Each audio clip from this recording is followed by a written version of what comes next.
Hi, welcome to Out of Character RPG, and I'm Anthony Yanis. I'm the game master for this channel, and as you know, we have my sons Alex, Steven, and Richie with us, but we have a special guest who I am excited that he's here with us today. And we have Steve, and I'm not going to say, I'm going to butcher his last name, so I'm going to allow him to say his own last name.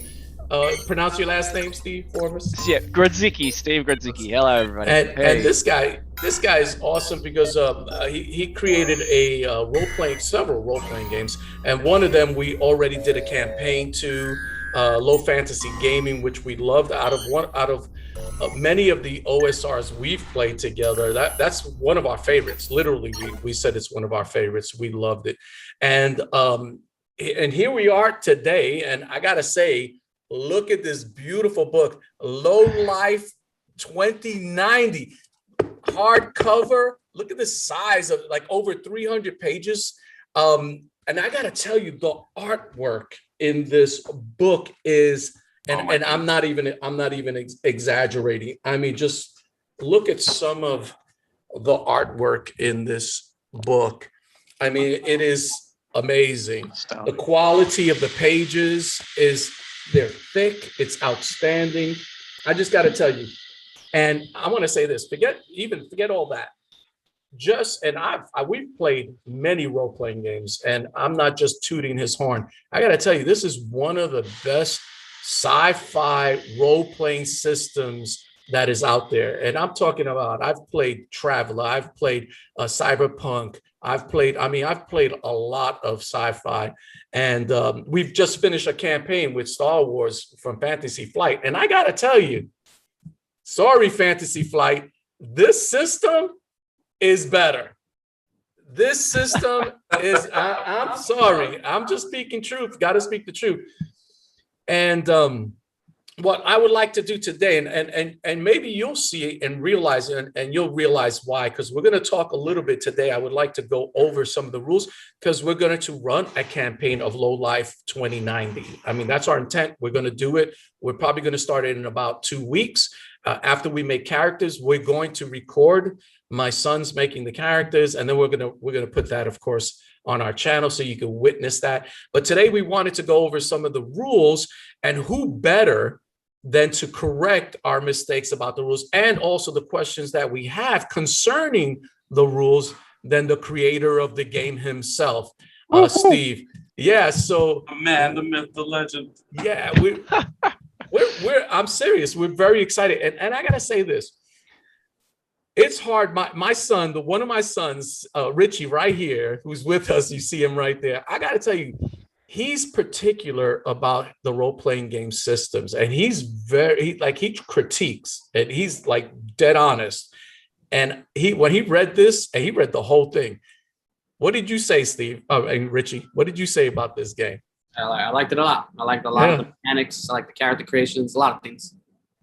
And I got to tell you, when Richie says that says a lot. I'm telling you, out of all my sons, like, he's probably the most particular. And when I heard that, I was like, yeah, that's how I knew it was good when I read it. And when I heard my son Richie say that, I was like, that's a biggie. All right, so congratulations, Steve. I mean, no, thank you. Yeah, actually, you know what? I remember at the end of the campaign you ran with Low Fantasy Gaming, and Richard, I think it was you, Richie. You were talking about the Barbarian. I think you played the Barbarian. Yes. Barbarian was smashing everything, and one of your complaints was the Barbarian was too many hit points and it was too tough. And when I was writing this LOWLIFE, I had that comment in the back of my mind that I was going to make something that was going to be, it was going to be a deadlier game. So he's the reason we're gonna die. Is that what you're telling me? Oh, Richie! Blame it on me. I'm joking. I love it. I love honestly, I remember that clearly. And I remember when I was making this one, I went, there are certain aspects to Low Fantasy Gaming where, it is quite survivable, and so this is different to that. Yeah. We feel it. We're feeling it. Yeah, but it's great. Again, we're going to go over some of the rules that I just think that just make this game unique compared to other systems. Things in here, Steve, you put things in here I've never seen in other systems. Even the chase scenes. I mean, I'll talk a little bit about it right now. I love the fact that you have this thing called the legs, right? And how many legs you roll, how kind of like rounds in some ways, but they could range from minutes to like even like several minutes, right?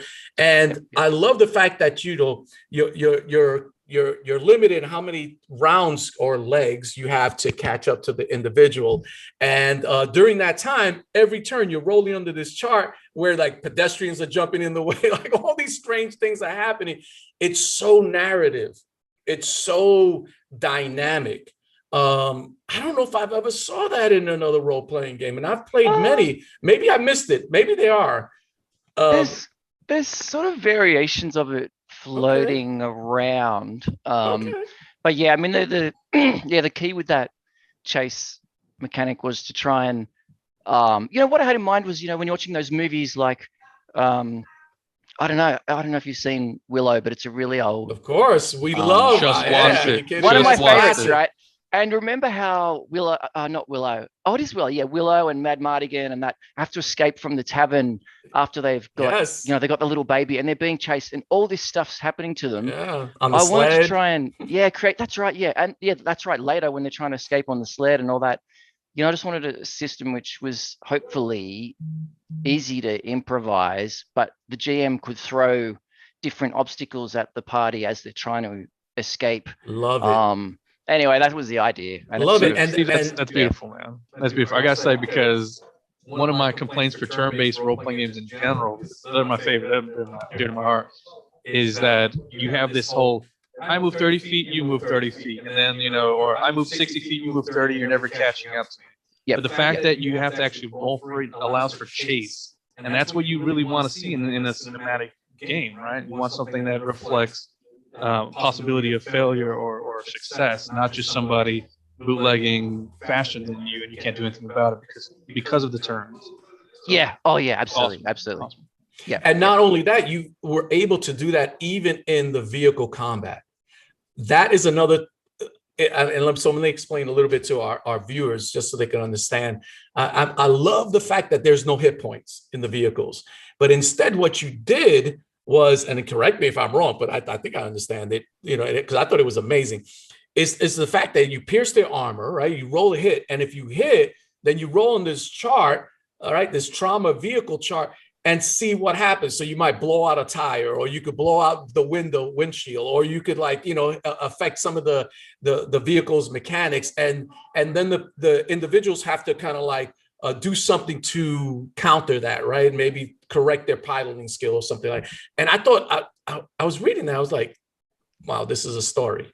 This is narrative. Like this isn't that boring.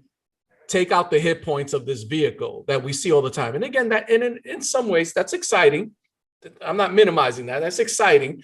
But literally there's a narrative occurring as you're in these vehicles combating. I thought that was amazing, honestly. Yeah, no, thank you. Yeah, that it is. Yeah, the vehicle combat is like a kind of mix of the chase rules, because you get vehicle events as you're driving along to try and keep the team busy. But yeah, the damage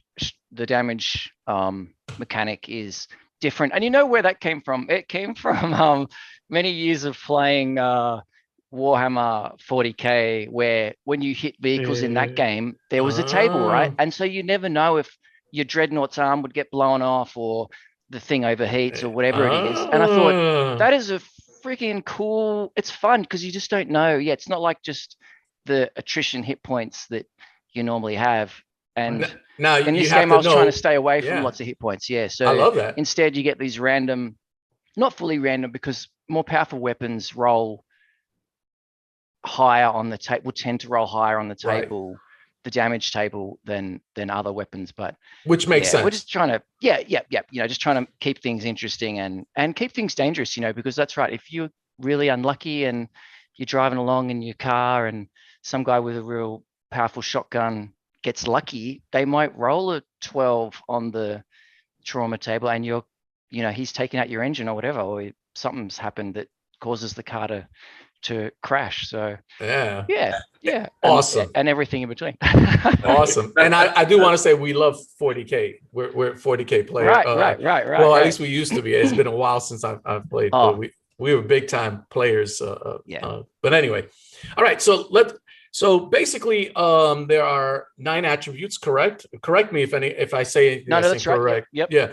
And you roll for your race. I think initially the first thing you do is you kind of like roll for your race. Now I gotta say something. We prefer to pick. Is that like? Is there a premise that you prefer that we always roll for the race, or is that okay for us just to pick? No, absolutely. I mean, I think for more experienced tables, by all means choose. Okay. I think I included a line about that. The reason for the default sort of approach being to roll most things was just straight up to make character creation quicker. But also, I actually see. I mean, years ago, I would never have liked to have done it this way. I would always prefer to choose everything because I'm in Maxer at heart, right? I normally am. That's Steven. Right? That's Steven. Right. Yeah. I normally am. But, games like Dungeon Crawl Classics and stuff where there's a lot of rolling of your character and the funnel that they use in that game. Yeah. Anyway, I've tried to turn this into like a little mini game. The character creation is kind of a little mini game in itself. If you want to do it randomly, random race, random class, But look, for more experienced tables, and of course, I completely understand where people are coming from if they want to choose either parts of the things or choose all of the things. But you know what? It will just take longer. It will take significantly longer to go through and choose everything as opposed to Yeah, and so that's good. So we have the races of human, elf. I'm not going to give the details because I want people to purchase your book, which is beautiful. But I'll just touch upon some of these things. There's the human, the elf, there's the dwarf, there's Scorn, and Minotaur. Minotaur, oh my goodness, that is a beast. That's all I'm going to say. If you're a brawler, if you're like a tank, Minotaur. And Spriggan, which is kind of like a goblin character, which is awesome. I mean, that's just an awesome character. And they have their own little special abilities. And some of them really, really beneficial, like advantages on certain things, like advantages on the Minotaur, advantage on strength things. It's just awesome, the characters. I noticed you didn't throw in some of those other regular ones, which is okay. I thought that was kind of good because there were some unique ones in there. And then there are 9 classes, correct? I believe there were 9. And there's like the brawler. He's kind of like the guy who's going to fight and beat you up with his fists, but he does melee really well too. Like he can use some melee weapons and he really can maximize his combat with that. The X-Arc, and I gotta tell you, that guy, it's just. He's got the tattoos all over his body, man. It's a cool picture, isn't it? Yeah. Oh my goodness! I mean, he could pull out 2 weapons off of a tattoo and just use. Yeah. I mean, this is like sci-fi to the limit, man. When I read that, just thematically, just epicness in that, and he uses magic. Yeah, Steven. Can I ask? Did you have any specific inspirations that inspired that specific character? The class, he's supposed to be the magical version of the brawler, really. So the brawler is your melee specialist with cyberware, and then the Exarch is more of a magical version of that. And he's I don't know. He's actually, the Exarch is kind of traditionally in this sort of genre where you've got the magic and the technology, there's that split, and the Exarch sort of falls. He's good at dealing with both kind of worlds. That was the idea, is that if you want to play the character who's a bit of an all-rounder, then this is the guy. But you do give up, your cyberware, basically. There has to be some balance to it. But. Yeah, anyway, that's where it's. It's pretty cool. that idea alone with the magic aspect, but it's kind of like it is its own cyberware sort of. Yeah. Since it's the Yeah, tattoos, I just picture him like a Japanimation type of character. Oh, yeah. You know, this samurai in the future with these tattoos that he can use. They're magical. And anyway, it is just awesome. I think it's an awesome character. And then of course, a matter of fact, I think I'm going to brag on all of them. Then the end tech. I mean, this is a mix. When I think about this character, I think of what is that character that he does everything, the cartoon Inspector Gadget. Yes, like the Inspector Gadget, but of course 100 times cooler. But like he could do all these different things, but not just that, he's also kind of like a juicer. So he's a mixture of a juicer. He got all these abilities where he can juice himself up in some ways, and then he has all these special like gear, which is amazing. Like even his rocket. I think Richie, he was one of like your favorites, right? Yeah, I actually had a question about it. If you could clarify something. So the rocket that he shoots, right? That Hellfire rocket. Yep. Does it automatically just kill anybody? Like, doesn't matter who it is. It's just auto. Well, it's supposed to be a once per job ability, but yeah, because the anti-vehicle weapons, which this effectively is, it reduces ordinary characters to 0 hit points. So that is right, but there is a caveat to that. And I love it. The main caveat is that bosses, and I'm not sure if heavies do as well, but certainly bosses have the ability to get a save against something that they don't normally get a save against. So you're probably not going to be able to save this and kill a boss with it. But his lieutenant, or some other creature or humanoid or whatever it is that is around, yeah, you'll be able to take it out. So it is a bit of a one use per job. Take that, enemy out. That is what it is. And that's what it was intended as. Amazing. Cool. Yeah, but and even like the mutagens, right? The combat drugs, the things that he can do with that. So he can go tech all the way. He can go juiced up. He's a cool character. He's just very cool to. I can't just wait to see him if somebody plays him and stuff. So and then there's the gun hand, of course. You got to have somebody who's just awesome with the guns. So this is your range character who's just, I mean, what more can I say? Guns, the future, cyberpunk. That's it. Enough said, right? I mean, I don't want to share all the talents and abilities, but let's just say if you love guns and you love going into combat with shooting things up, dual weapon, dual shooting, sharp shooting, hip shooting, all these types. This is the character for you, right? It's like the John Wick of the world. Totally. Oh my goodness! Yeah. I gave him that gun fu ability. That's like when you're fighting in melee, you can still shoot without such a bad penalty as normal. That's totally coming awesome. from and you literally called it gun fu. Yeah. is awesome. Amazing. So, I did have a question. I know I'm going backwards right now. If I could turn back time on page 24 for the Minotaur attribute, right?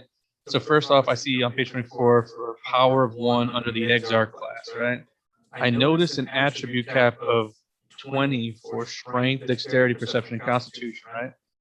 But then my question is thusly as follows, which is, since the Minotaur enhances their strength and constitution maximum to 19 via page 14, does this in any way increase their maximum beyond 20 when taking the power of 1 imbuement?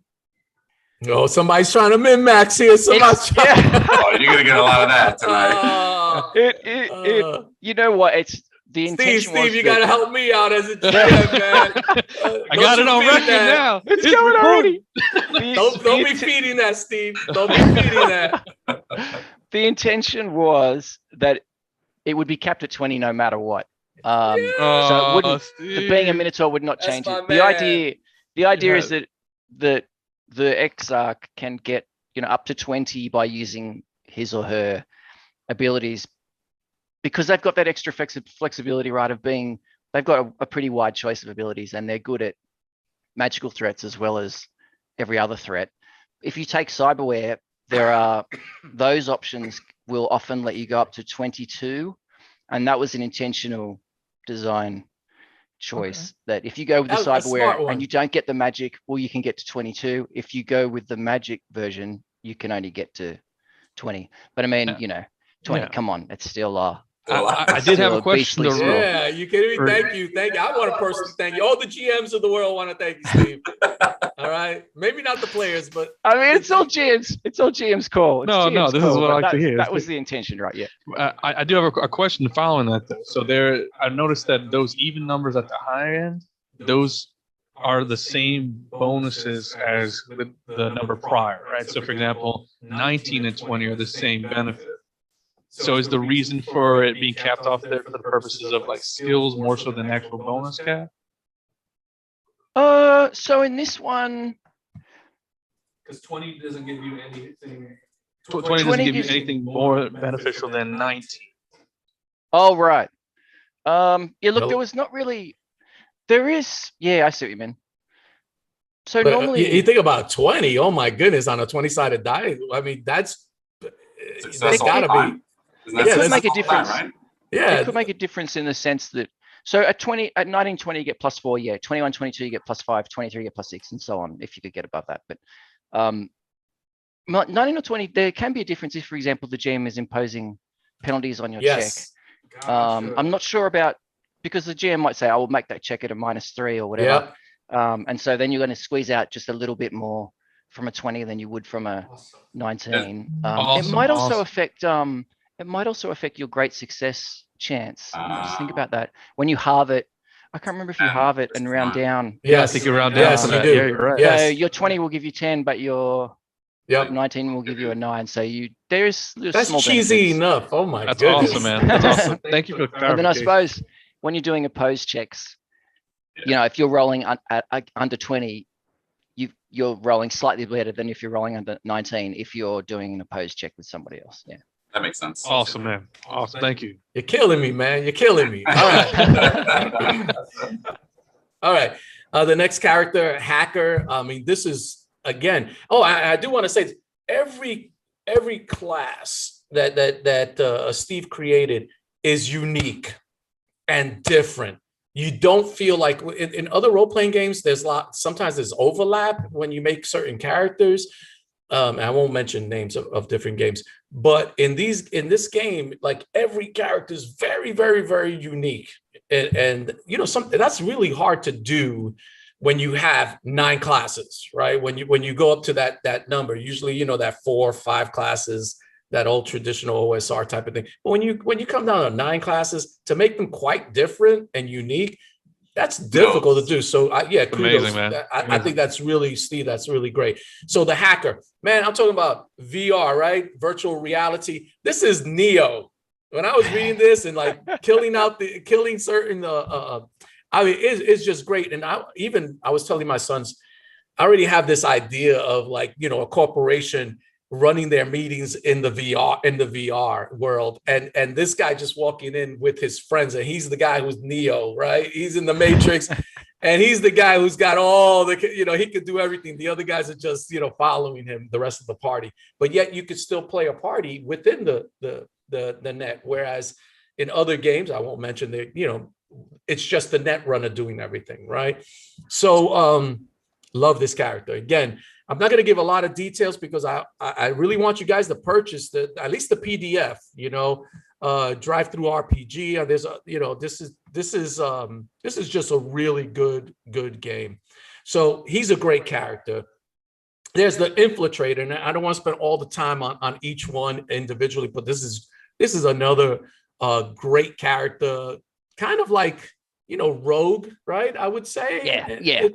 It's your Rogue type of character, but I'm going to tell you, a great character, great skills.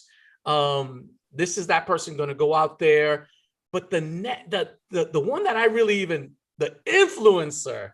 I don't know. There's just something so classy about this class. Like, it's the spy. It's the one. Just that ability where one of the abilities is they can morph their face, the facial reconfiguration. Yep. Like this is like somebody who'll just like walk in the bathroom, come out, and they're another person, right? Yep. This is the kind of rogue I would want to play. This is the classy. Is just very. This is that character that is the charmer, is kind of like that group leader. Matter of fact, one of the abilities is it has to do with leadership, born leader. This is a really, like, personally, I feel that this is a necessary class in every campaign. At least in my as a game master, this is the guy with the connection. This is the guy who's going to talk for the party. This is the guy who's going to, blend in with the society in any different area. This is the primary face character. But there's a bit of Bard in there because we wanted to have. We tried to give all the classes at least one ability where they that directly assist their teammates. But the clearest one comes from the influencer, who gets that inspire ally ability, which is basically the Bard ability from Low Fantasy Gaming, where you can hand out a bonus, to help someone succeed. But you have to be, close by. And that's one of the other things actually we tried to change about this kind of game was that when I was usually playing Shadowrun or Cyberpunk or, the more modern games, future or sci-fi games, and I do want to say often ended up getting split up into different areas. And for this one, I wanted to try and keep the team together because it's a pain in the ass when the GM has to. Oh, we know it. Split up. Yeah. Yes. So anyway, a lot of the abilities and including hacking, because we can make the hacker be part of the team on site by just requiring a cable connection to that computer. It's hardwired. That's the only way to hack it. Well, then your hacker has to be there, rather than that was brilliant. Anyway, sorry. Yeah. No, this is great. They want to hear this from you. And I do want to say, because that was the thing when I heard you say, I do want to say, like, about Shadowrun. Shadowrun we've played before. It's a great game, but I got to tell you, this system mechanically, this is a way better system. I'm just throwing it out there. I'm just throwing it out there. So here comes the hate mail. We wanted something simpler than that system. I mean, I love Shadowrun. I played it many years, mostly second edition. I have to say, I played a bit of third and fourth. I didn't really end up playing much fifth, and then sixth. I read it and went, "This is not for me." And anyways, we just wanted something simpler, but it's playing in that same genre, obviously. Yeah. Richie, you were gonna say something?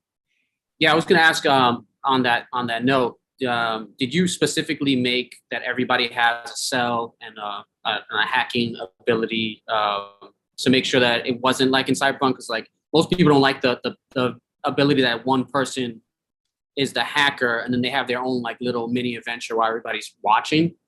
Did you put that in to make it like that? Well, for this one, yeah. In this system, the hacker, you do need, in order to actually properly hack something, you do need either to be a hacker or an infiltrator or a Vex. They all get hacking class abilities. Anyone can try and use their cell if they've got the ability to hack something. We did want, the main thing I had in mind was, or that we had in mind, it was making sure that the hacker had to come along with the team to be, in danger with the team, and everyone sort of goes in together to whatever the job is, as opposed to, for example, the hacker sits in his apartment back, miles away, and the Vex is sitting in his car in some other location. Although you can still do these things sometimes, it just depends. But at other times, the game, the way that it works, it will require the team to come together and be on site together. And so there, if you want to do there's abilities and things that the team works better when they're all together doing whatever it is they have to do. So I don't know if I answered your question. I probably didn't, but I meant to. No, you did. I have a question. This is a side question, actually. Do you mind if I just jump in here real quick? Yeah. So you did say you are and have been saying we we decided to do. Do you mind clarifying, who you're speaking about when you say we? Well, that's mostly me. Okay. And my home group that I play with and have played with for 20 years, since high school. They're the guys who are mainly playtesting with me in the early days, particularly. And then my wife is also involved. So the Pickpocket Press is a partnership between myself and my wife. I do the writing, and then Steph does the editing and the layout and sorting out the artists and all the hard stuff, right? I do the fun stuff. And she does the hard stuff. You're a smart husband. No. Yeah. All right, so we also got the Mage. Great class, magic. You get negatives if they have cyberware. It makes sense. I love that you added that. And quite versatile. I mean, they could basically do almost anything. Spells, a wide range of spells.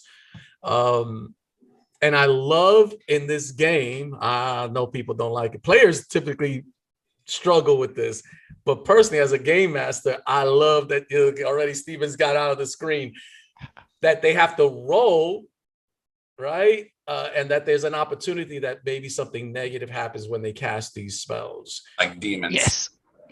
We roll to stealth. We roll to combat. We roll to pick a lock. We roll to hack a computer. But we can manipulate the universe in Magic, like in some games. Like, again, I love 5e. We're still playing our campaign. I love it. But you don't make a roll. That doesn't make sense. That just does not make sense. And you put in this game. Yeah. I think it's just more. So I think it's more fun. I don't know. And it's more random.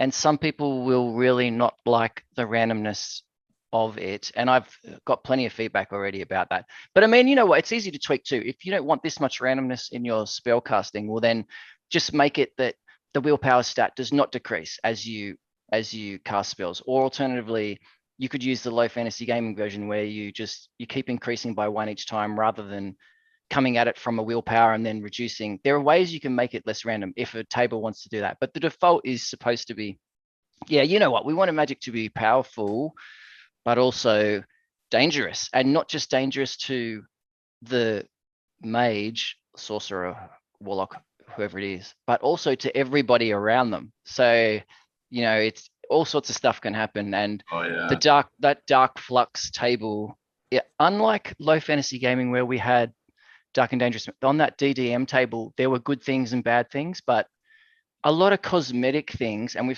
in this Dark Flux, there's still a lot of cosmetic things, but there are really, there's no good things. In DDM, sometimes you would get a good effect. It was a small chance, like 10 out of 100. But in Dark Flux, it's all bad. I shouldn't say bad. It's all dangerous or like weird cosmetics, like tentacle arms and all that. I love it. I love it. Amazing. As a game master, keep casting those. Spam that spell. That's me too. I'm like, yes, please cast. I want to see something pop up. Steve, I'm making the mage in this game, and I'm terrified. Awesome, yeah. I am terrified. Oh, that's cool. I actually have a system question, if you don't mind. So you do explain that within the rules that if you want to end the spell, you can choose to do that as an action. If you get unconscious, a spell will end depending on the spell. I did have a question about, and then you talk about durations, which are like, some of them last minutes, some of them last hours.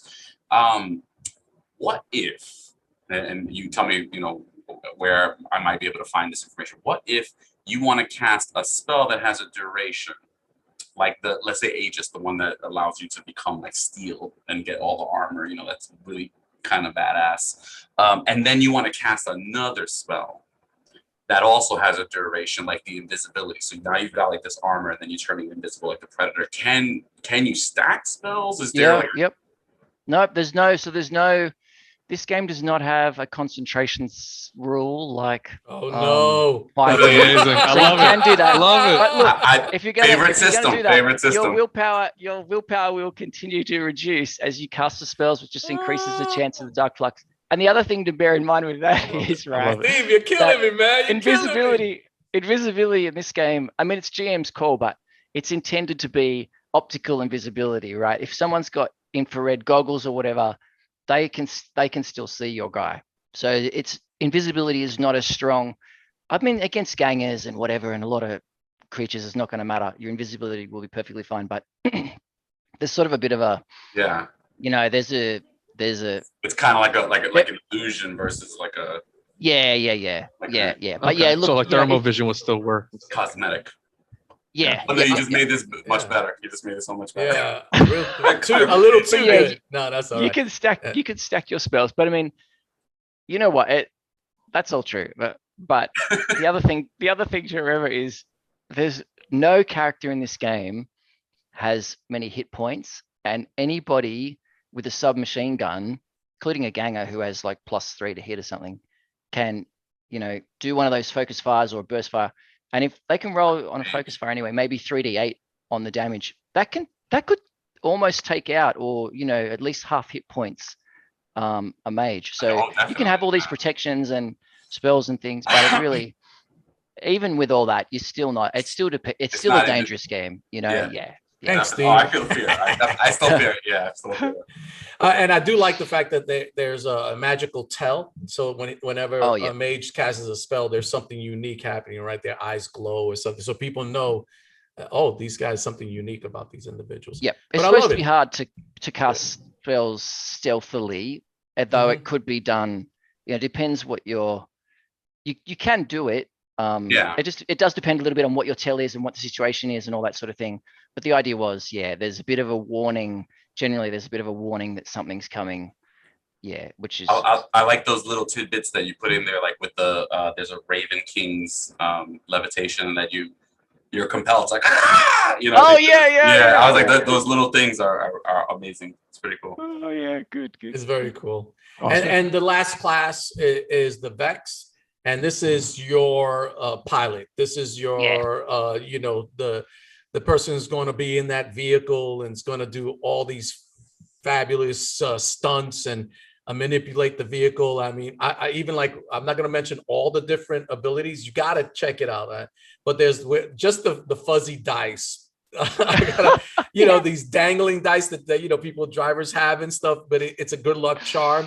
And it allows you to re-roll a vehicle event. I mean, it's just even that little thing right there, right? And that's kind of like one of the fun ones, right? The other ones are really cool stuff.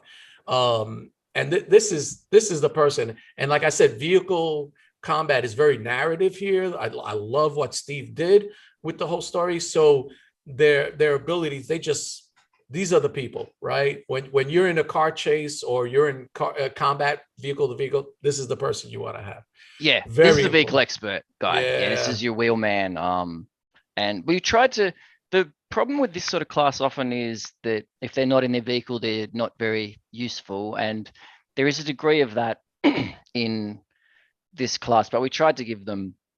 I mean, they've got utility cache and a few other bits and pieces. They're pretty good with the drones, and they can hack drones as well, and hack other vehicles. So even if you're not in your vehicle, you can still help out in that way. But also, I think this is the only guy who could use the anti-vehicle weapons, but he also gets she gets a really good range of weapon proficiencies. So this guy's kind of like a backup, and he gets decent hit points and things. He's kind of he can easily be your backup gun hand or whatever, you know. He's not just stuck in the vehicle or just stuck doing drones. No, this is the Fast and Furious guy. Yeah. That's who this is. This is the fact. Don't minimize it. This is the Fast and Furious guy, you know. Yeah, and his dexterity, because it's his dexterity is his main. He's going to be good at dodging, and he's going to be they are quite good in everyday combat. Yep. So anyway, but. Me and Richie were having a conversation about how do you get a motorcycle into a club? So like, still trying to cheese out the system. You got to get a motorcycle in the club, run some people over and stuff. Oh, all right. God, yeah. I didn't really talk about I mentioned that how many attributes there were, but I do want to let people just know A lot of the attributes will be familiar to you, but they do have some new ones. Steve put some new ones. So you have your strength, your dexterity, constitution, intelligence, perception. Now he is cool. So dexterity is kind of like your dodging and your reflexes and stuff like that. Matter of fact, it's towards dodging, which is a great skill. You get an advantage when anyone's trying to attack you. Or should I say they get disadvantage when they're attacking you, right? Is it right, Steve? It's a disadvantage. Yes, that's right. That's right. So Yeah. in this game, it's a bit like low fantasy gaming in that way. There's no 5-foot step. So if you get stuck in melee, that's intentional design choice. There's no easy, you can't just step out and you're free. So you can either step away and they get a free roll to hit you, or you can use your action to dodge and then they get the disadvantage. So that's the safe way. If you want to withdraw safely, then you have to spend your action. And it's not just that, because my understanding from what you wrote, that is for any attack during that round, right? Oh yeah, that's right. So you dodge for until the start of your next go, something which like that. is So amazing. if you want to run away, it's the thing to do. Yeah.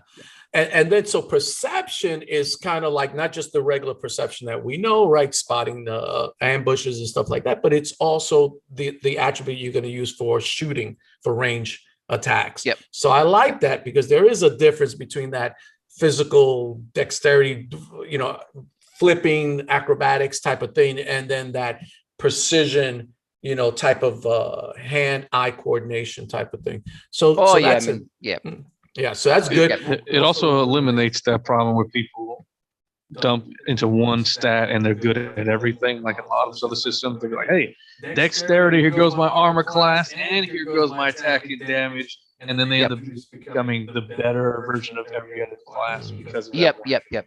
Absolutely. So there was a balance. I mean, there's a narrative reason as well, but primarily because this game's got a lot of shooting in it, way more shooting, way more ranged attacks than low fantasy gaming has. Right. We did use dex for your attack like traditional D&D. In this game, partly for balance reasons, we made perception that modifier for ranged attacks, so that's exactly right. You can't just put everything into dex. Having said that, the Exarch does have an ability where they could use dex to make melee attacks, but we'll put that to one side. He's a special magical guy, right? And he has certain other trade-offs, but generally speaking, if you want to be good at shooting, you need to take perception. And if you want to be good at dodging, you need to take dexterity. So depending on what your scores are, you might have to make coordination, choices. like a hand-eye coordination. Love it. Yep. Love it. And then there's willpower, and of course, willpower as that mental fortitude, but also the spell casting, right? So willpower is great for that, also, right? So, and then there's charisma. Of course, it's the typical charisma, which I always think is important in the games. Sometimes people just that dump stat, but especially in this sort of game, I think where you do a lot of talk. I mean, there's a lot of investigating. Often, it depends how you run it, but there's often a lot of investigating and meeting with contacts. So charisma does become more important, I think, than maybe in a D&D style game. Yeah, absolutely, especially when I GM it. You hear that, guys? You gave almost every class like a contact, right? Type of a list. Everybody gets 3. Yep. Everybody starts with 3. And well, I guess when we get to that point, and then there's initiative, and I love this about the initiative in this game. So you have initiative stat, right? And what you do is you roll when it's to determine who's going to go first. You roll under your initiative number or under, and that means you get to go before the enemies. And if there's a boss, you got to make a great success, which means you got to do half of whatever. So if your attribute is a 10, you got to roll a 5 or lower, right? Is it 5 or lower, or is it the 5, or is it 10 to 5? I think it's half. Half or less. Yep. So that's cool, because I don't even roll for the enemies. The game master doesn't roll for the enemies. It's all on them, how well they roll. And that makes it more exciting when they roll their initiative, because it's not just rolling a number. Now I want to make it, because otherwise the bad guys are going to go before me. I think that brings another dynamic to the initiative. I love it. Well, we wanted, but I'm really glad we wanted to. There's an optional rule for low fantasy gaming that works similar to that. In this game, your initiative is derived attribute, average of your intelligence, and your dexterity, and that's partly balanced. We didn't want everyone to be dumping intelligence. So if you do dump your intelligence, you're not going to be very quick in combat. And in addition, and yeah, so sorry, the way that it works with just the player's roll, that's supposed to speed things up so that as soon as you roll, you know whether you're going first. I mean, subject to there being a boss or a heavy. I think bosses and heavies, for both of those, you have to get a great success. So they will tend to go, there's a good chance that they'll go before the players, right? Which is actually quite dangerous in this game because it doesn't take many hits before you're in trouble. And if it's a boss, it should be dangerous, right? So the bosses are super dangerous. Yeah. But yeah, the idea was hopefully it's quicker because only the players have to roll, and you sort of know as soon as you roll whether you're going to be going first or not. And additionally, then the players just work out between themselves, who goes when. Although I have to say, although that was the intention, sometimes when we're playing, especially with my group, the guys will go like, "Oh, well, you go, Sean. Oh no, Jeremy, you go." And so that it ends up taking longer because they don't want to jump in and do whatever they want to do. But other times it does go quickly. And yeah, that was the idea anyway behind it, that you wouldn't need an initiative tracker because you just roll, if you're going first, and you just jump in and do it, or you work it out with the guys, Love it. And then we have the attribute, I guess, of luck. Right. And this was also in, I remember it in Low Fantasy Gaming. And I love it. I love the luck because it brings another dynamic tool in the game for the players to utilize. Right. And so there's luck saves and there's luck checks. Right. And luck saves are, I think are real important, especially when you're talking about, are they all dead or mostly dead? Right. I love that. That was in Low Fantasy Gaming. You put it in here. I mean, come on, Princess Bride, right? Oh, exactly. Are they all dead or are they mostly dead? We made this in Low Fantasy Gaming. It was, so your luck is your saving throw, and every time you succeed, it goes down by 1. Or you can also use it to power your major exploits or your rescues. In Low Fantasy Gaming, because we expect anyway, there's a lot of fighting in that game. There was less limits on your major exploits and your rescues. It was really balanced out by your luck stat, which works fine for a longer dungeon or whatever. But if you're playing short one-shots, which I have to say is something that I didn't appreciate at the time when I was originally writing that game, is that people would end up playing Low Fantasy Gaming in very short, online, very short games where the luck didn't tend to come down as much as I was kind of expecting that it would. Anyways, that's by the by. But so with this game, we went, right, we're going to change a couple of things to make it deadlier. One is that in Low Fantasy Gaming, you made a con check to see if you lived or died. This one, you make a luck con save. So that's harder. That's a lot harder often. Well, it'll start off around 11 or maybe up and down a little bit. But you won't get, for example, your barbarian situation, Richie, where you got 18 con and you're always rolling against an 18 to see if you live or die.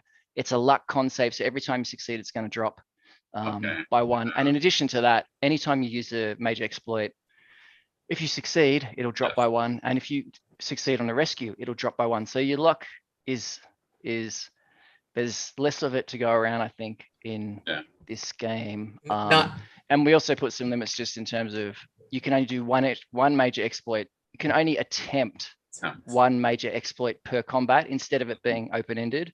And if you fail that attempt, you've lost it. And only one rescue per job, one attempted rescue per job. So you really want to save that rescue, because rescues are powerful, right? Yeah. You can basically, if you're in the right position and you can do it and you succeed, where you reverse that damage, whatever it was. So because we expect less combat in this kind of game, we put those limits in. But that all comes back to the luck. Yeah. Now for our viewers, Steve didn't really get into details of what those two things are, but I just want to briefly talk about, because they're just an awesome dynamic tool in the game. So the rescue is basically, if you have a friend that, hypothetically, a partner, a PC in your group, and let's say they're getting shot at and they're literally going to die. They took the hit. You can, as a teammate, you can try to rescue them and push them out of the way, or jump in the way and take the shots yourself. And even though it's not your turn, you could have gone already in that round, but you can perform a rescue. It is awesome, like to do that. And I can see why they're so powerful. I can see why he only is allowing one in the game. But still, you think about it, that one is going to save somebody's life. Literally life saving. Yeah. I also just I wanted to interject that there's a portion of the book that has a comic book strip that's drawn out to explain that was brilliant. So in low fantasy, I think I didn't have that great of a grasp on how the major exploits work, but that comic book strip made it perfectly clear. Oh, that was so Jacqueline Headland did that art. She did a fair number. She did the races art and some of the vehicles art and things, and she did that comic strip. And I wish now, in hindsight, that I had, when we were planning our art budget and all of that, that I'd left more room for, a few more comic strip pages. Yeah, I think I just really loved it. But that was right towards the end, and I was like, oh god damn it, I should have included more of these. And that inspiration was from I don't know if you know the old Dragon Warriors game, but that's a while ago, right? That's the 80s. Okay. And it was a little like a paperback. Yeah. And it had all these really cool comic pages explaining like combat, and anyway, it was just really cool. And I thought, it'd be good to do something like that. But I wish, but to even talk about, I'm glad you liked it. Yeah, and just to give again the viewers a little bit about what a major exploit is. If you stagger an enemy, like a major enemy, you can do like a special maneuver. So if it's hypothetically, I like the example that you gave in low fantasy gaming, that if there's like a Cyclops you're fighting, you can like and he's staggered, half his hit points, you could like pluck his eye out, you could blind them, if you succeed in this role with the luck die. So it makes the game more dynamic, more narrative, more, you're not just sitting there hitting and knocking hit points off. If you want, you could wrestle a giant down to the ground, strangle him, you could do like these amazing, cool things. And that just makes a better story. So yeah, it's for those times when, in D&D, when you say, I want to shoot that guy in the eye, and the GM's like, you know what? You actually can't shoot him in the eye because there isn't hit locations and there's hit points. The game isn't really built around that. But in this game, you can just go, go for it. Mage exploit. Let's see what happens. Yeah, that's what's beautiful. It gets into those gray areas. Cool. So that's in the game, and so let's just go through a few more things. Let's see. How about clarification on the brawler for the unarmed attack? Go ahead. You can ask your question. So Pops, the GM Antonio Llanes had a question regarding the unarmed combat for the brawler for that class. It says instead replace for 2d6 points of damage, but I think we might have had some sort of misunderstanding on adding that damage to what is already the unarmed damage, or is that completely replacing, including the D12? That is the unarmed. Are you talking about that unarmed expert ability that the brawler gets? That's exactly or can choose from? Yep. So normally, if you go to the melee weapons table, which is, where is that? On page 140. If you've got ordinary, if you're unskilled in unarmed, you do 1d6. Oh yeah, you do 1d6. If you're skilled, you do 1d10, which just means that you've got the unarmed. That's one of the things you can choose in your. So that would be replacing that, sir? Yeah, it would be replacing. Yep. So you do 2d6 instead of effectively d10, actually, rather than. I know it says d6 there, but that's because the brawler is skilled in melee. It's already making that assumption they would normally based off. Yeah. Yep, awesome. Yep. And then they also get that extra ability that on a natural 19, they've got more options. Basically, they can grab, trip, disarm, push. And and that's one of those abilities that's always on. That's right. So once they get that, by the way, I really appreciate you stating in the game when it says this persists as soon as you get it, because sometimes I'll look in other role playing games. I'm like, how often can I do this, or how long does it last for, or what have you? That specificity actually, that that comes to fruition throughout the rest of the game. You know, especially when you're overlooking these books and you're trying to find a great character to make. So. Oh, totally. Trying to, yeah, yep. Trying to keep some of those, try and clarify those things is always just helps everybody if assuming we get it right. Yeah. And I do want to say that the in this game, if our viewers like diversity in making like a character and getting to pick a bunch of things, I mean, they get to pick their connections, or they roll under that chart. They get to pick augmentation, cyberware. They get to pick special abilities for their class. And then when like they get to third level, they get unique features they can get to pick from. So there's like, you could really delve deep into getting an image of how even when you're picking the same class, hypothetically, it could be quite different than another person of the same class because of the choices that you make within that. And I appreciate that. I think that's really cool that you can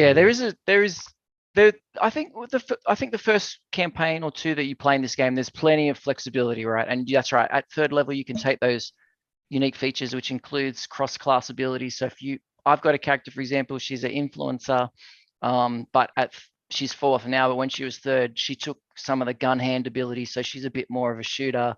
So there's a wide range of things, but I do think this game, I think over a longer term, one of its weaknesses will be that if you play the same class a lot, you will get a bit of, there is limitations to it, but sure. Yeah, I mean, I think initially, certainly, there's all sorts of stuff you can choose from. Yeah, I mean, the characters are meant to go to 10th level. Let me say that, right? Yeah. So this is one of those where, but let's be honest, even D&D is famous to the maximum levels, 9, 10 levels. People researched that already. So most games, I mean, you're going to get a full campaign playing to 10th level with these characters, and there's so much diversity in them. You're definitely going to have a quite a different character from all the other characters. So let me definitely say that. Skill rolls, you roll in this game, you roll under your attributes, right? You get skills, you roll under the attributes. You get a reroll pool, and every 2 levels you'll get another reroll die. And you can use that to re-roll your skills, to re-roll if you're dying, you're all dead or mostly dead. And for when you rest, when you get to rest, you have to make a roll, and you can get new abilities back that you used up, which is kind of cool. I like that. Yeah. So we did reduce the just to contrast our earlier game, in low fantasy gaming, your reroll pool was equal to your level. In this game, it's equal to half your level. And the reason we did that is people will tend to have higher stats in this game because they're going to get cyberware, they're going to get magical increases, and we didn't want it to be too easy, right? So there's and you can get your reroll pull back reasonably regularly if you take just by sleeping, you get some checks. You get to make 2 willpower checks, so you can get stuff back fairly regularly. But we didn't want to make it. Anyway, it all depends on your actual attributes. But we just thought when we were play testing it, having reroll pool equal to level seemed like too much, so we reduced it for this game. Yeah, I think it's great. I love it. Again, there are 22 skills in the game, and you have things like acrobatics, athletics, computer, cybernetics, deception, demolition or demo, detection, disguise, driving, electronics, first aid, gather information, knowledge, leadership, mechanics, persuasion, piloting, just to give everybody an idea of the skills, remote control, which is awesome, flying drones. And the drones in the game are awesome. That's all I'm going to say. Sailing, sleight of hand, stealth, and survival. So those are the skills. They take into effect a lot of the attributes. It's very mixed, very diverse. So you're going to need to invest in every attribute if you want to be diverse in the skills. Very good. Yep. So there's more thematic for you, Steve. When you made this Cyberpunk game, a lot of people have just recently played the Cyberpunk video game and probably know Cyberpunk from like the previous renditions of RPG. You have like magic in it, like a mage. You have the tattoo guy. you have some demons and like creatures, different creatures you can fight. What is your version of cyberpunk? Like, where did you come from it? How do you feel that those characters fit into the cyberpunk type of world where they're cybernetics? Are they more like Jedi and don't really? There's not a lot of it. Is there a lot of it? People, you even have the tell signs when people throw magic. Like, will people know? You know, oh, that's a magic user. Let's kill him. Whatever the case may be. And just think about that thematically. It's a witch. Well, in the default sort of setting, the idea is that magic has always been a part of the world. At one point I was thinking about, look, if I took the Midlands low magic setting that we made for low fantasy gaming and I pushed that out, you know, way into the future, what would it look like? But I decided not to go that way, but I sort of was initially thinking about that. But in the default setting, which is the Mendoza city setting, magic's always been a part of the world, but it's always been dangerous too. And magical monsters and so on are present, but are relatively rare. That's the default setting anyway. They are around, but they're relatively rare. And magic is regulated by the Black Tower Cabal, which has been around since for 2,000 years. Oh yeah, that's an amazing picture. Oh my God, that picture that's by Teethy. That one. He's a crazy, awesome artist. You might have seen that one. Goodness, that artist before, is. But, yeah, he's amazing. So oh yeah. I mean, this book, people, just for the artwork. I mean, this. Enough said. There's some good stuff. But the idea, yeah. So in the default setting, magic is regulated by the Black Tower.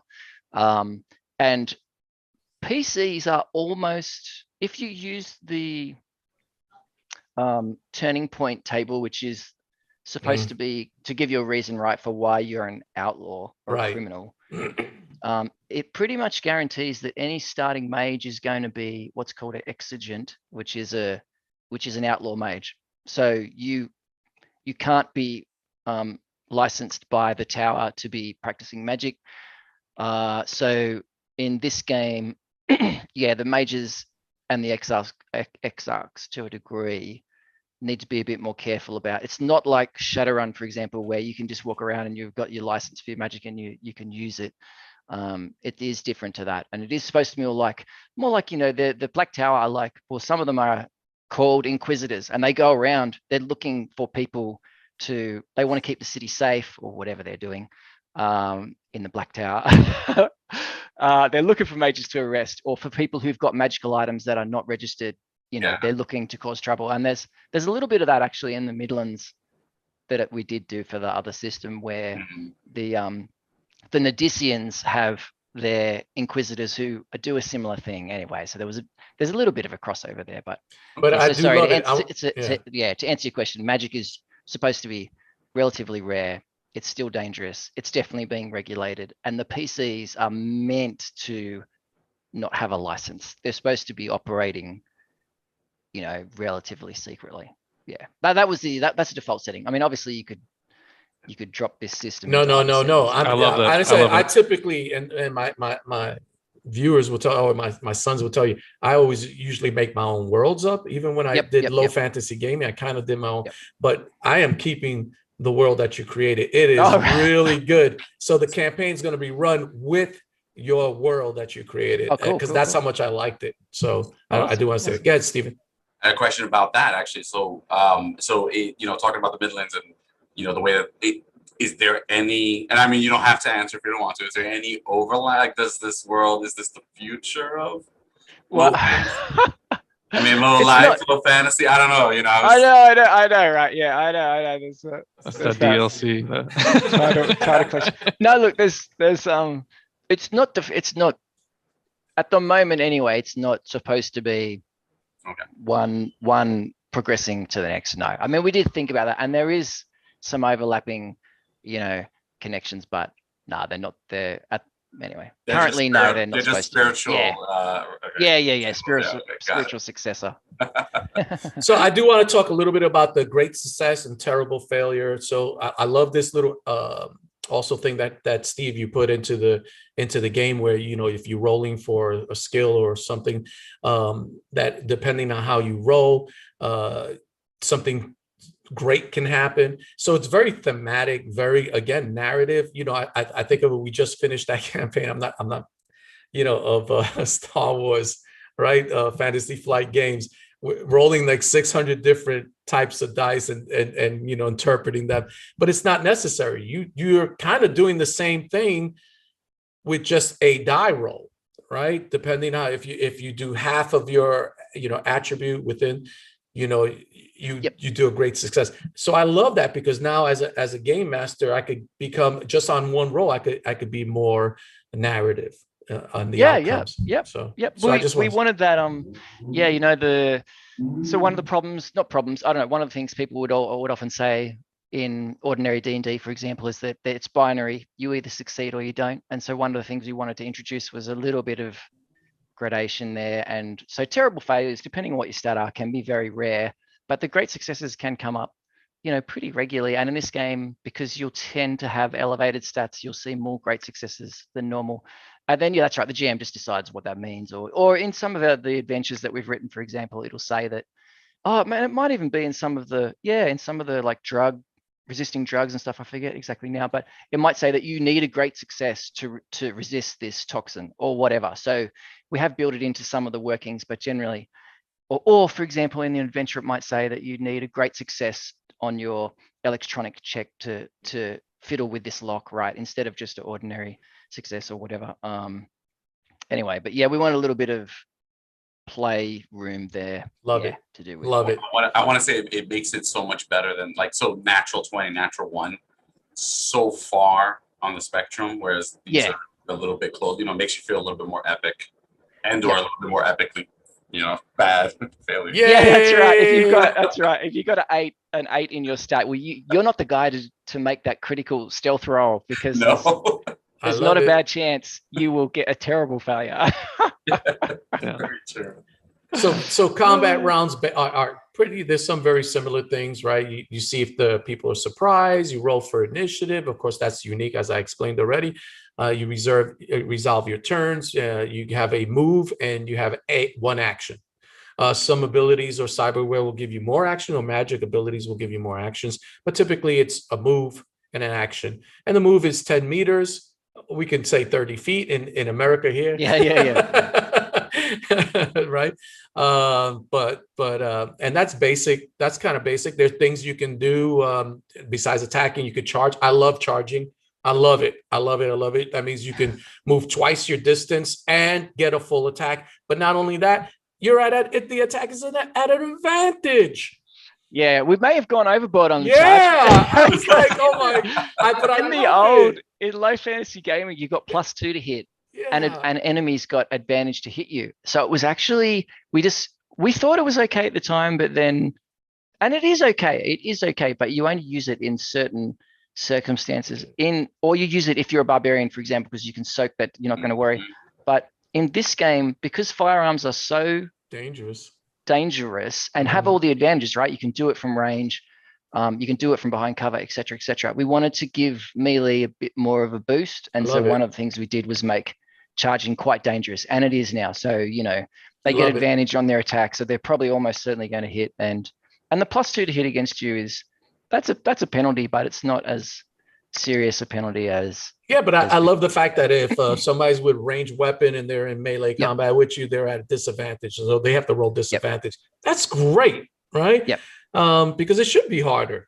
If someone's punching them out right there, you know. We're trying to balance them out. If you can catch that guy in melee and you are a melee guy, you're looking good, you know. But if you can't get to them, and there's plenty of ways they can stop you from getting to them, then the advantage is with them, you know. I like that you put it in the game. There's a retreat. You did have that in low fantasy gaming also. I love that, because just in case, I mean, there are times when, you know, the dice rolls are just against the players, but you give them an opportunity that they can make their roll and the whole group can just escape, right? Or that maybe some of them can make it and then the other ones have to continue making their rolls. By then they might be dead, but they still have that opportunity. I love that. We already talked about foot chases. I think that's great. Love it. Very thematic. Can I ask a question real quick? Can I scoot in here? Because how much time we have with him? It's over an hour right now, but not that I'm cutting it off, but I'm just asking. You can edit this part out if you want, but in fantasy games, you put in on the priest Bal's balls. I just wanted to know because that was one of my favorite parts of the whole game. What made you put that in there, and was that on purpose? Because it was that was definitely on purpose. I don't know. That just came to. I don't know. I just thought it was funny. It was. We had I just thought it was funny, and then you guys picked it up, and I was, oh, that was so good. It was so funny. It was so funny that came to the fore in one or two of the sessions. I was just laughing my ass off at that. Yeah. I just imagine it as something that the people would say. You know that. I don't know. It's like the Black Crom, but way funnier. Yeah, like that's it. I had to put that in the campaign. I thought it was hilarious, so that's why I put it in the campaign. It was good. When it comes to melee attacks, you roll 20-sided dice. You add your class attack bonus, which varies depending on what class you are. There's some classes who fight better. And then you add your strength modifier. For range attacks, it's a 20-sided dice, your class modifier, and then your perception modifier. So just going to let people know that that's a little bit different than in some other games. So just keep that. There are bonuses and minuses depending if you're flanking, if you're aiming, if you're so on and so forth. Again, I want to encourage you really to purchase this. So I don't want to get into every single detail, and then you won't buy the PDF. So I don't want to do it disjustice to Steve here. But I'm encouraging you to purchase it. I really, really am. So there's aiming, shooting, and you get negatives shooting into combat. You can end up hitting your friend if you miss. Then there's a 33% chance of shooting your partner. I love it. The cool thing is there's certain weapons you could do burst fire, and there's two things in burst fire. You can spray and you can focus fire. Spraying is going to give you a bonus to hit. Focus fire is going to give you more damage. It's going to give you a negative to hit, but it's going to give you more damage. Literally another die of damage. That's pretty awesome. And then there's full auto fire, where you kind of could do suppression fire and then area damage. And they kind of speak for themselves. You want to like spray these people and just get them running into cover. And of course, area damage, a great area of effect. Of course, there's grenades in this game. There's demolitions in this game. There's tanks in the game. Oh my goodness, there's everything. And let me tell you something. Steve put all of this in there. This book is packed with, you can literally run a campaign with nothing else, with nothing. All the information he has given you here with the vehicles, we're talking about all kinds of vehicles, besides cars, tanks, planes, water vehicles. There's just everything. You got plenty of information. There are enemies in here, and he put all kinds of enemies. You got a whole campaign here. I'm literally gonna, and the story of the world is excellent. I'm literally going to use it. And, often I often don't do it, but I really just, when I was reading it, I was like, oh, this is so good. I know what I'm going to do with this. Oh, this is such a good thing about the mages. Oh my goodness. So I'm telling you, this book, it has everything you need. Literally, there's everything in it. I really can't say enough about it. This is a pickup. Get this PDF or get the hard. If you want a beautiful book like this, like I got, don't be jealous. Look at this. Just look at this. I had to take pictures of the art, man. Look at this. This is a gorgeous book, and feels so good in your hands. So I'm definitely want to encourage you. There's rules in here about underwater combat, about drowning, suffocating. There's two-hand weapon fighting in here. There's information about if a person's blind, if a person's burning, if a person's dazed, if a person's sick, if a person's staggered, starving. Man, you put everything, Steve, in here. Like maybe I put too much. No. No. It's not a complaint.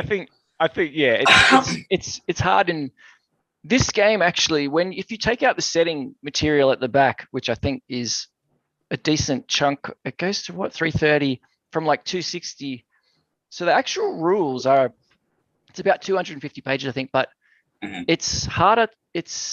I don't know. We tried to do it in a way that is reasonably simple, but you do have a lot of working parts, because on top of what a D&D style game has with just melee and magic and your equipment, this has way more equipment, because you're looking through all the guns and electronic devices and cyberware and all that. But then you've also got vehicles, and that's a proper vehicle combat that you need to deal with.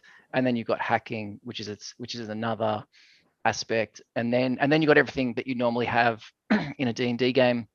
And then you've got firearms style combat, and just a wider range of enemies too, I guess, because of the setting. So but it's there not is a even little that. bit to it. But you even put different kinds of trauma, blade trauma, gun trauma. So there are different things that when you do massive damage, when you do those critical, I mean, it could be quite diverse. It's great, and I just love it. So anybody else want to ask anything else? I guess the FAQ. I just have some personal questions. My brother's gonna kill me if I don't. Wait. But let me say the one last thing about the game itself before, because you're gonna ask those questions to Steve. But about if you lose all your hit points, you're dying, right? So you make a roll, and this is where that comes in, right? Are you all dead or mostly dead, right? So I just think that's also a cool thing in here. So anyway, go ahead. I apologize. Go ahead. Ask Steve your questions. Hey, Richard, go ahead. Yeah, here we go. So you're already my kind of guy, because you talked about 40K. I used to manage a Games Workshop, so I love that. And you talked about favorite movies. So my brother asked, who's not here right now, what's like one RPG mechanic that you really love, and then what's one RPG mechanic that you kind of like absolutely hate? And it doesn't have to be this particular system, but it could be, but just whatever your opinion. Yep.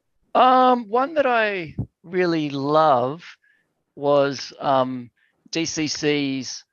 It's called Mighty Deeds of Arms. Do you know Dungeon Crawl Classics? I'm familiar with it.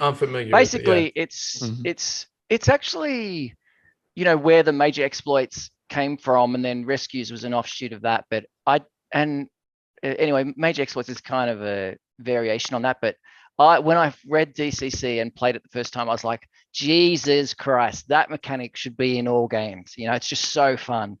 Yes, that was definitely one of my favorites. And one that I really dislike is, and it's a lot of people love it, but I just really dislike it. It's passive perception, which has come out of 5e, which actually is a flow on from Taking 10 and Taking 20 and that sort of thing. 100%. I agree. That is the crappiest rule. Just say it. It's terrible. Why? Why not roll? Because just it's roll. not role playing. Yeah. It is the crappiest, stupidest. I'm sorry, I'm not gonna guess. Steve. You say again. I don't mind it I don't mind the idea of it for something like a knowledge skill. So if you've got a particular level of your intelligence is this level, so okay, you just know, don't bother rolling for whether you know this, you know it, and you've got the skill, whatever, you just know it.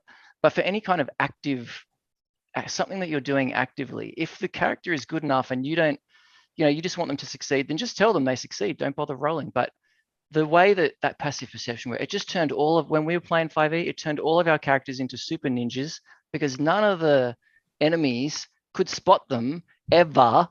And I just thought, why do you take this bit of randomness out of a major part of the game? Stealth and hiding constantly comes up. And anyway, and I don't like Taking 10 or Taking 20 either, but I mean, I understand where they're coming from, but I think a better solution is just to say, you can only try the thing once. You make your roll, and when you make that roll, that's representing you trying the hardest you can to do whatever it is at that time. If you fail that roll, you can't try again. So you don't need a rule about Taking 10 or Taking 20. And if you want to try again, well, there's GM's call about, well, if the circumstances change, I mean, it depends on the situation. If you're bashing a door down, well, maybe you reason, well, you wouldn't even roll. You just say, well, if you've got enough time, you break the door down. We don't need to roll. But if you're in the middle of combat and you need to break it down, okay, roll, you fail, but you've weakened it. Okay, roll again. But for other things, if you fail the roll, you just fail, that's it. And, come up with another solution, retreat or go a different way. I don't mind failing. I think, success at a cost is all right. And success with a complication, they're all good tools, but I think it's also important to have in mind, sometimes you just fail. And we got to come up with plan B. One follow-up question. Everybody's going to ask their questions. It's a little. It has to do exactly what you was just talking about. In the world now of role-playing games, where people don't really follow the rules, or there's a lot of freedom to the GM to just make up whatever. I mean, in most role-playing games, it really says the GM has the final say. But now more than ever, especially with like the Matt Mercer rule and things of that nature, which is like, people just have the freedom to do whatever they want. It really doesn't matter what system they pick up. Does it bother you if someone picks up your book, or like we played your system and you're like, that's not the way it's meant to be? Intended. You feel that? No, that is there's too much liberty in it, or do you rather have it like more in what you intended? Oh no, look, I think I don't mind at all. You can play the system however you want to play it. As a player, when I play in someone else's game, I like it to be pretty close to whatever the base rules were, because that's how, when I'm making my character, and remember, I'm a min-maxer, I need to know how the system Steve's works my God. in order to make my character. Right? After my heart. And after my heart. I do like it to, as a player, I like to have the system roughly intact. But if you want to make changes, it's totally fine. And everyone makes changes to all, everyone's playing their own tweaked versions all the time. But I do generally like it to be similar, and as long as I know what the changes are, let's do it. Let's go. It's totally fine. Yeah. So no, generally, play it however you like. I don't know if I mentioned that LOWLIFE. You play in the game. You're a LOWLIFE, basically. You're a criminal. At least you start off as a criminal, and depending on your actions, it depends where you go. So yeah, you're supposed to be at the lower. Yeah, because it is a level-based game, right? So when you start out, your characters are supposed to be generally at the lower end of the criminal world, and the idea is you're trying to successfully retire at the end, survive to retirement. That's the basic. All right. Premise anyway. Any other question before we get? Yeah, go ahead, Alex. You want to go? You want to go ahead? No, I was just saying that you got one. Yeah, I got some fire off questions. Okay, so system question first. I'm going to play the Mage again. I just want to preface that. And I am terrified because I'm looking at page 120, 121, and it's about the right of the Conjurer's Cabal, and it's the spell where you get to conjure up this mighty ethereal creature from another plane, and then the failure. Okay, so we talked about failure. Love it. That's going to be love brilliant. it. I'm terrified by the wording. Can you clarify this? What I'm looking to figure out is, if I fail conjuring this creature and he is pissed off, is he going to he lasts for a certain amount of time if I cast him? But if he's pissed off, apparently does it get longer? Does he stay in the full 2 minutes or yeah. So that's what I'm talking about, Steve. Normally, if you control him, he only stays for 2d6 sort of rounds or 3d6 rounds, not very long, because this sort of spell or this sort of ability is, a potentially game-breaking ability. Anytime you can summon something strong like these demons or aberrations or whatever, that's a strong ability, and so it's got to have serious limitations on it. So this will probably sort out an encounter for you. Yes. Summon one Steve, of these. If you fail the roll, that's right. It hangs around for 1d4 minutes. Oh man, I'm gonna chase your and not only that, even if you summon it successfully, if you get rendered unconscious or lose control of your wits for 1 round or more, it goes uncontrolled. Same. No. So once you summon it, you have to be careful about. The team has to needs to protect you. Yeah, to make sure I get even slapped. Your beastie doesn't go crazy. Yeah. Oh man. So that was the idea behind it anyway. But because because when we used to play the Shadowrun games, we had a summoner guy and he broke the game just by summoning spirits constantly. Ah, And so we didn't want that. So you can only Nope. have one thing summon at a time. There's a definite risk to summoning it. But if you succeed, it's a strong, oh it's yeah. definitely a strong enemy. I mean, there are counters to it, but it's a strong, it's a pretty decent I was going to mute ally. you if you were going to start talking something different than that. No. I'm playing. We were saying basically, I gotta hail a taxi and then cast it and get in a taxi. And then get the hell out of it. Yeah, okay, I have a bunch of other questions. I just want to shoot them as quick as possible. Okay. Okay, so and this is more about your okay, so you've play tested it. You also spoke about one of your characters. You did a female infiltrator. Can you tell us a little bit about your group that play tested it, or anything that you thought was pretty cool in those adventures? Yeah. So my main group, we had we were all playing humans actually, but we had a human gun hand. We had my influencer, and actually we had an infiltrator as well, which is a stealthy. We had a female human. Oh no, she was an elf actually. Yeah, that's right. Sean's character was an elf. But so we played with 3 and the GM. I have to say, when we were playtesting, and my preferred group size is 3 players. Okay. And a GM, get a lot. Everybody gets a lot done. Yeah. Everyone's really necessary. The only drawback to that is if someone, has a sick day or whatever, as always happens from time to time, it's much harder to continue on with only 2 players than 3. So I don't know if maybe 4 players might be 4 players and a GM might actually end up being the best size. But certainly with 3 players, the game runs really quick and everyone's really dangerous. But one of my favorite encounters of that was this squabble on the guys had to go and retrieve a package on this cruise ship, right? And anyway, it turns out the package is a little girl, and they end up getting her. And in the middle of that fight, there was this terrible melee with one of the enemy guys, and one of the characters used a Mage exploit to tangle him up in a deck chair, and then the other one had to come in and do a rescue to stop him getting shot or something. And then there was another Mage exploit to flick him over. Oh, and I think it was just a strength check or something, to flick him over the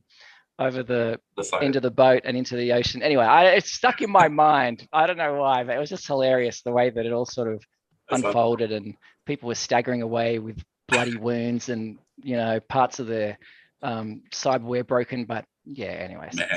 But fun stuff. Yeah, but we played with we were playing with 3 PCs. It was a gun hand, infiltrator, influencer. I see. Also, so with that, I'm just kind of following off that type of situation with your game. Do you have an adventure already created? Go ahead. I'm sorry. Just feel free. I've got at the moment. I think there's 2. We've got an intro sort of style adventure, which is really just a fight, I have to say. And I've warned people on the PDF thing, this is really just a fight. There's no hacking, there's no vehicle combat. Unless players want to introduce that, it's really just a fight in a pub. And all these giant roaches come down in the place. And the idea is that you learn how the combat works over one quick session. So we've got Roach Town Rumble, that one's called.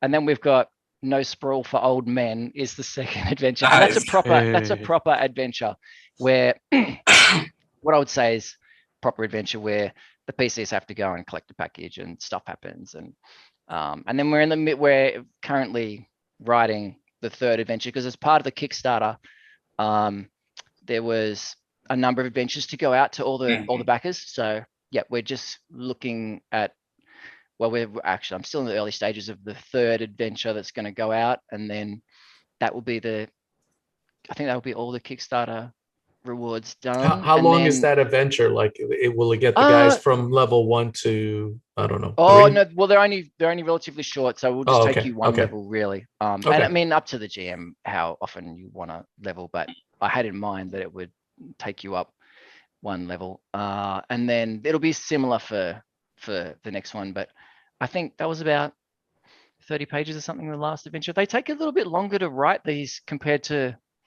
the low fantasy gaming fantasy style adventures, just because there's more options, and Yeah. there's more places that people Yeah. the city is very busy, and you've Yeah. got more places to go to, so you're covering, there's more stuff to cover. And then you got more maps because you got these different locations, and it just takes a bit longer. It's not just like one but yeah, town, one village, and then the woods. Yeah. There's just more stuff. I might also be. I was talking with somebody else about this. Something I give lots of respect to sci-fi writers in general, whether it's cyberpunk or otherwise, is when you're creating a concept, it seems as though you have to have more knowledge in things that could be, as well as what is already, as opposed to medieval fantasy. We kind of already know how all that stuff operates, right? You know what a sword is, but do you know exactly how a pulse cannon rifle works or something like that, right? Do you know how a submachine gun actually functions with its clip, as opposed to something as simple as a bow and arrow? So when you get into the nitty-gritty details, it seems as though, and maybe I'm wrong, but it seems like that slows the process down a little bit. But I think it's rewarding in the long run, right? Yeah, absolutely. I think it definitely is more complicated and harder to, that's right, think about, particularly in adventures. In a D&D style adventure, you kind of know what options are open and where the players are likely to go. But in the sci-fi adventures, cyberpunk or modern, even just modern day adventures, there's way more options that the players can choose. And so it's really difficult to predict exactly where they're going to end up. But I think, so, yeah, I mean, it is harder. And so I think, and what ends up happening is the GM has to improvise more. So one of the things we did do was chuck in the back of this book, in the GM section particularly, there are lots and lots of tables to try and help the GM improvise in the city. Lots of tables, guard patrols, just encounters in every district, like 20 different encounters, day encounters, night encounters, all this stuff, because the PCs are just going to wander off into some shady nightclub and want to do something. So there's a table for nightclub encounters, or they're going to go off to the office. They're going to break into the office in the day and they're going to pretend to be an office worker. There's a table for office, encounters. So we tried to anticipate some of that, but I think absolutely this is more difficult to write for than a fantasy setting, because there's just more to try and get your head around. And anyway, it's still fun. It takes longer. It takes longer. Work, but it's fun. Yeah. All right. Well, I got to tell you, thank you, guys. Oh, did you have one more thing, Alex? I think Steven had some more questions. Oh, did you have another question, Steven? Just sorry, it was for Anthony's. He has some questions. He's not here. This is just any inspirations, movies, books, novels that inspired, as my father was just showing you the book, that Low Fantasy. If you were to tell somebody else, a viewer who's never seen this before, how would you pitch it? What inspired it, and how are you describing this? This LOWLIFE one? Yeah. Do you mean? Yeah. So I mean, yeah, obviously there's inspiration coming from Shadowrun. I played Shadowrun for a long time. I love that mix of genres. I actually quite liked, I mean, Star Wars also is a major influence, because really that's just your magic and technology mixed together, just called the Force. And I have to say, I preferred the earlier Star Wars when the Force was very mysterious. And we didn't know anything about midichlorians. Thank you. We all agree. That was when Yoda was my favorite character, because he was like this cool little powerful guy and Boba Fett, the characters who were not extrapolated on too much. They were my favorite guys. And then over time, they've revealed all the secrets anyway. It's not as fun, I don't think, for me. Or maybe I just got agreed. No, too old and cranky. I don't know. But yeah, so all those, there's there's so many influences. All those. I love all the action movies, all the 80s action movies. Predator, for example. All the John Wick stuff lately. And then in fantasy, Willow, and all those kinds of movies. These days we're spoiled for choice. I mean, I'm a lot older than most of you guys. When I was growing up, there were not many shows. There was no TV shows. You had like Hercules, which was like a comedy, and some other, I forget what it was, the one with Lucy Lawless in it and all that. There were these comedy type shows. Xena. And then you had Willow, like this off-layer sort of fantasy movie. And there were some other bits and pieces going around, but there wasn't a lot. I mean, apart from Star Wars and that, which were awesome. But these days you spot for choice. There's so much stuff on Netflix, Amazon, coming out, the movies, shows that are just coming out all the time. There's just, there's tons of stuff. Yeah. Awesome. Yeah. Thank you. Okay, sorry. Back to you, Dave. Wait, I do have one more question. I'm sorry. And one more, and another one. I'm feeling bad for Steve, man. You're not allowed to leave. Fire away. Several hours. Okay. Sorry. All right. I had a question here.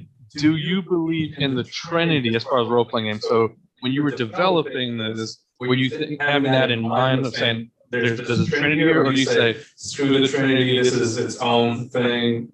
How do you go about in the creation process with that? You mean in terms of like exploration, social, and combat? Well, that as well, but I'm also talking about combat Trinity as well. So both aspects. Yeah. I suppose I had in mind that this game would tend to run as a job-based game, which could be sandboxy, but is more likely to be a bit more linear in the way that the adventures end up being selected, because there's so much option, so much that you can do in this setting. I think it's a bit harder to run it as a sandbox. But I suppose when I was designing, I had in mind, well, there would be the job, and actually one thing we did cut out in a lot of these games, you'll have the meeting with in the default rules anyway, you'd have the meeting with the person who's giving you the job. And, you have this pretend negotiation that you're going to accept the job and you want more money or less money. We cut that out and just went, no, the GM just tells you what the job is. You've already decided to do it. You've already decided what the amount is you're going to get paid. And you just start by, looking into it further. Oh, what else information do we need to know? And buying, whatever gear you think you're going to need for the job, and go on from there. So we had in mind that that's how it would start. And then the way it's tended to play out for us anyway is the jobs are sneaky. And then at some point things go wrong, and then the shooting starts, and then you see whether you can survive and still get the job completed. So yeah, we had in mind that there was going to be combat. There was going to be a lot of talking to contacts to try and figure out at the start of the adventure, but also, as you're going through, obviously you're talking to people, and you might still be reaching out to your contacts as you learn more and more about what's really happening. So that's that social aspect. There isn't as much, I suppose, exploration type side to this game. I mean, you're visiting new locations, you're exploring in that way, but it's not like in a fantasy dungeon crawler where you're going completely out into the wilds and don't know anything about anything. I mean, unless the team is going to leave Mendoza City and go into the outlands, which actually we did do in our second adventure. But you kind of know what's out there. Anyway, I don't know if that really answered the question, but that's what I plan to run mines where combat, you better run away. I'm gonna chase you.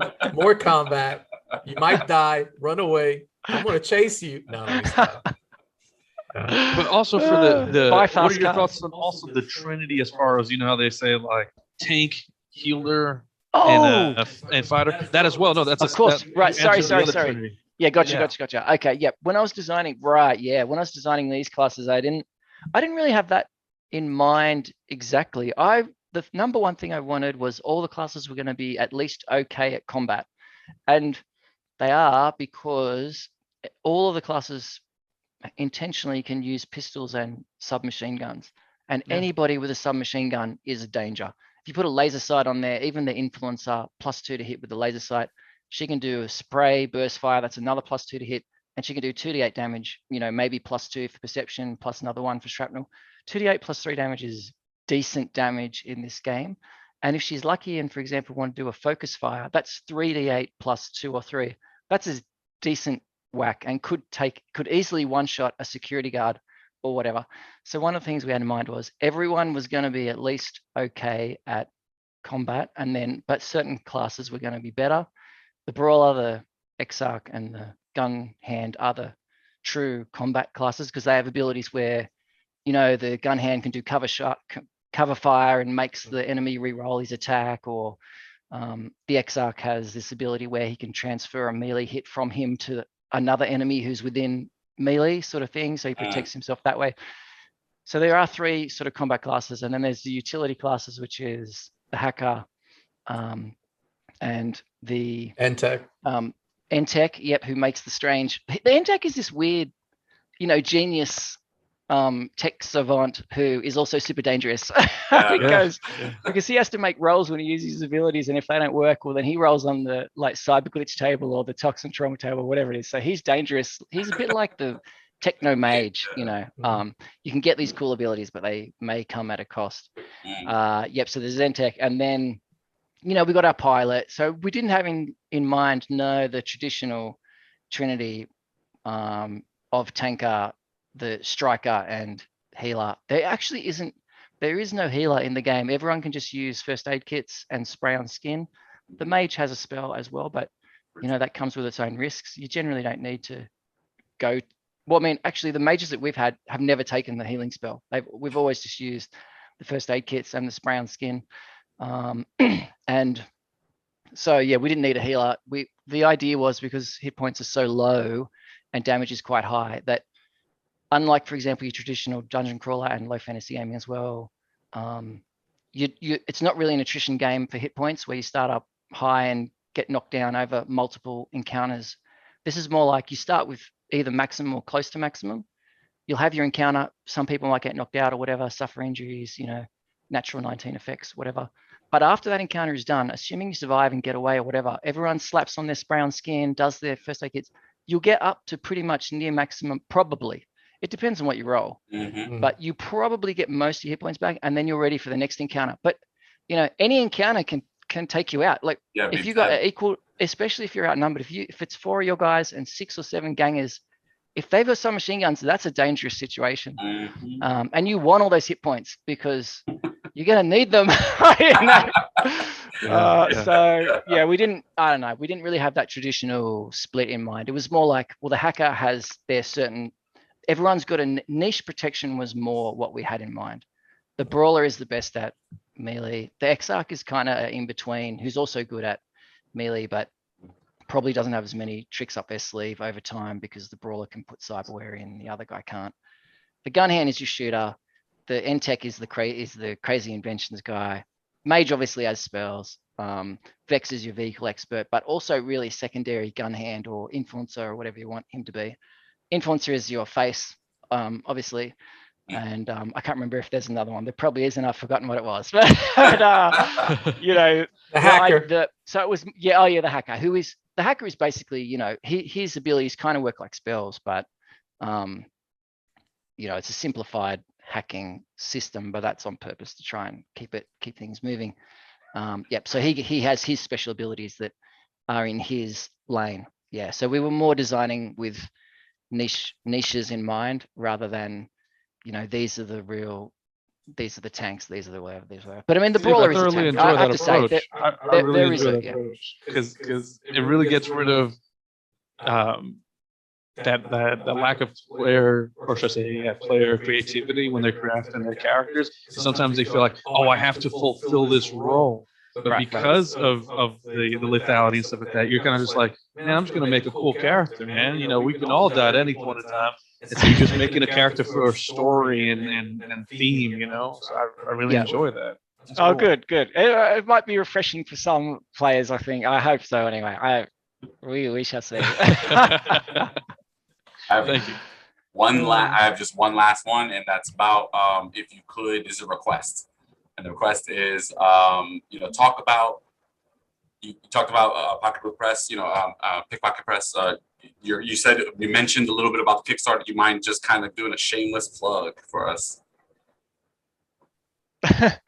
Sorry. My daughter just distracted me. No, you're fine. I just hated myself. Go, just do that last bit again. So just give us like a shameless plug, like a kind of like, talk about your Pocketbook Press. You mentioned a little bit about a Kickstarter. Do you mind going into that? Right. Well, the Kickstarter's nearly finished now. It'll be May, and so you can get the PDF through Drive-Thru RPG. You can also get the hardback. Although, really unfortunately, I don't know if you guys heard about this. There was a Lightning Source, who are the printers for Drive-Thru, because this is a print-on-demand book Yeah. where you just order it off Drive-Thru, for example. Lightning Source increased their print costs by 45% or so on the Oh, 1st No of way. July. Yep. So currently the hardback for this book is $80 US, which is a lot Wow. for this book. It used to be 60, but with the price change, it's gone up.